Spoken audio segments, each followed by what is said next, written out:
So good morning ladies and gentleman. आज की video रहने वाली है एयरफोर्स एक्स ग्रुप यानी कि टेक्निकल फिजिक्स पार्ट के रिगार्डिंग कि इसका सिलेबस क्या है, एग्जाम पैटर्न क्या है एंड किस टॉपिक से किस टाइप के क्वेश्चन पूछे जाते हैं। सिलेबस तो आई गेस सभी को पता होगा, अगर फिर भी किसी को नहीं पता तो देख लेना। एंड आपको पता है कि ये चैप्टर आएंगे, लेकिन आपको ये नहीं पता कि कौन से चैप्टर से किस टाइप के क्वेश्चन आएंगे।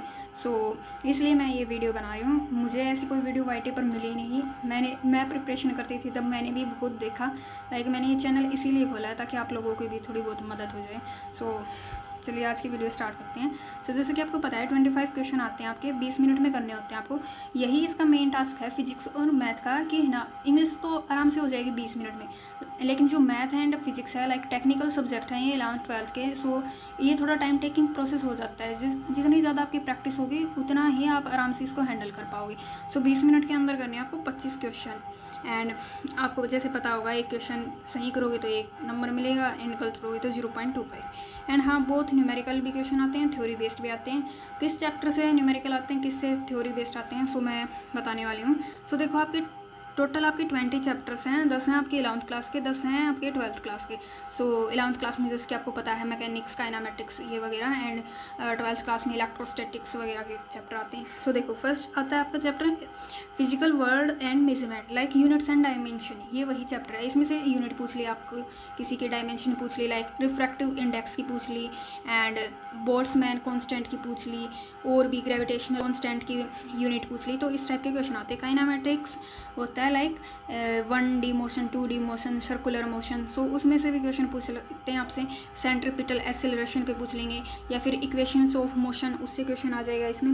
एंड थर्ड आता है लाज ऑफ मोशन। लाज ऑफ मोशन जैसे कि आपको पता होगा F=ma। न्यूटन्स के जो भी लाज वगैरह हैं, कंजर्वेशन ऑफ मास है, रिकॉइल ऑफ कण है, इस टाइप के क्वेश्चन। और टेंशन से रिगार्डिंग, टेंशन जो लाइफ में है वो वाली नहीं, ये टेंशन जो एक ऑब्जेक्ट पे एक्ट करती है at a point of contact, ये वो वाली टेंशन है। उसके regarding question. Sorry for background noise, please compromise guys please. Laws of motion में जैसे कि मैंने बताया है कि टेंशन वगैरह के क्वेश्चन आते हैं आपके। And recoil of gun, velocity उसकी फाइंड आउट करनी गन की, एंड बुलेट का मास वगैरह दे देंगे आपको।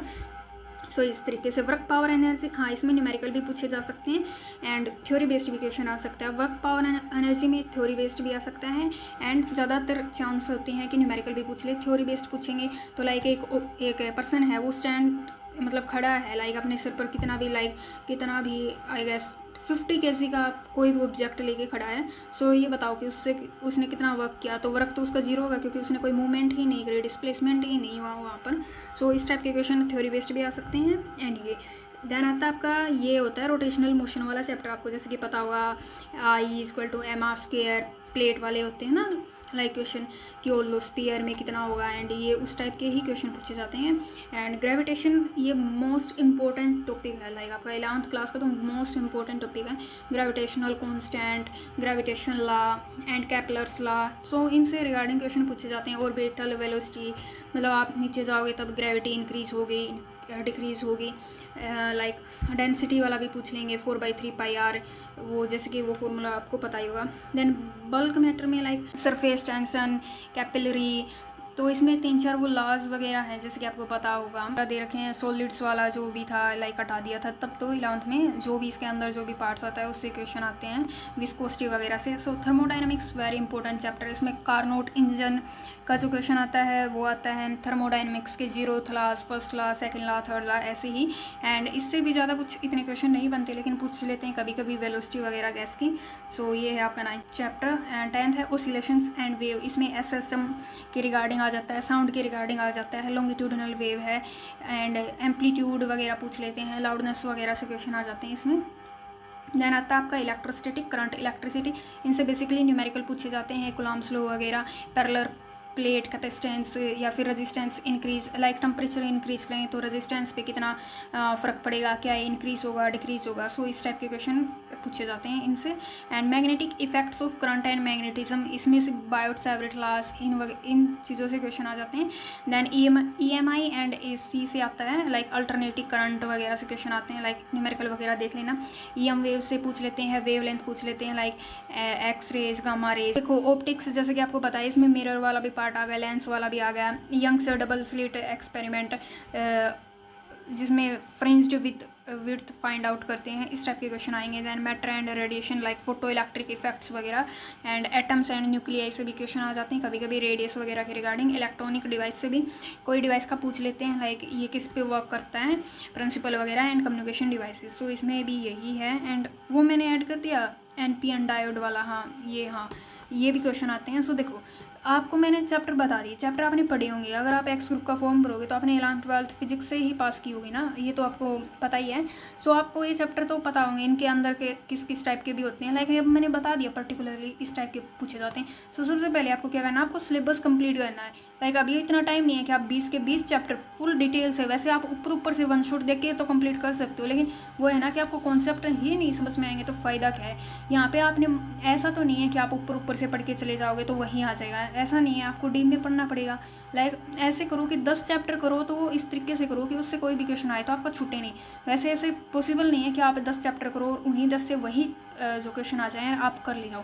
सो इसलिए जिसके आपको सेक्शनल कट ऑफ पता होगा, शायद फिजिक्स के 8 है या फिर 6, मुझे याद नहीं है इतना। सो आपको उसके हिसाब से प्रिपेयर करके चलना। लाइक किसी चैप्टर से 1-2 क्वेश्चन आ रहे हैं, सो आप उनको प्रिपेयर करो। जिससे दो क्वेश्चन आ रहे हैं उनको प्रिपेयर करो। लाइक ग्रेविटेशन है इंपॉर्टेंट है तो आप इसको प्रिपेयर कर सकते हो। लाइक आपने ये जो रोटेशनल मोशन वाला चैप्टर है, लाइक 5th वाला, इस पे इतना ज़्यादा टाइम न देने की बजाय आप ग्रेविटेशन पे दो तो आपका फ़ायदा होगा। लाइक रोटेशनल मोशन से तो आप इतना कुछ नहीं पढ़ पाओगे, लाइक इसमें ग्रेविटेशन से 2-3 क्वेश्चन आ जाते हैं। सो आपको ऐसे चैप्टर्स पे ध्यान देना है जो ज़्यादा इंपॉर्टेंट है। अगर आपको ये चाहिए कि मैं ये बताऊँ कि इंपॉर्टेंट टॉपिक कौन कौन से लास्ट के दिन में जो कर लो आप, तो आपकी सेक्शनल कट ऑफ आराम से क्लियर हो जाए, सो बता देना, उसके रिगार्डिंग मैं वीडियो बना दूँगी। एंड हाँ, आपको वो नोट्स वगैरह देखने हैं जो मैंने फिजिक्स के नोट्स वगैरह बनाए थे, तो उसकी भी वीडियो बनानी चाहिए क्या, बताना एक बार।